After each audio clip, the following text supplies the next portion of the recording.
Aunty, এখন কেমন আছেন? মা তুমি এসছো? আসো আসো বসো।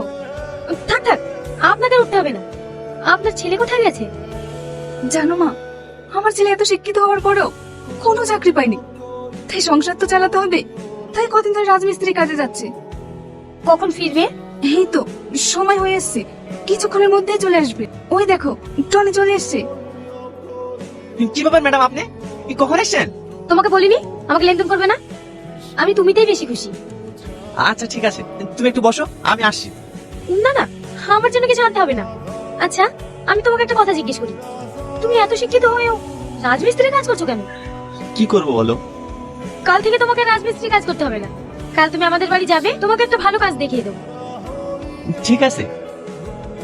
আন্টি, আমি এখন আসছি, আমাকে আবার ডিউটিতে যেতে হবে। ঠিক আছে মা, আবার এসো।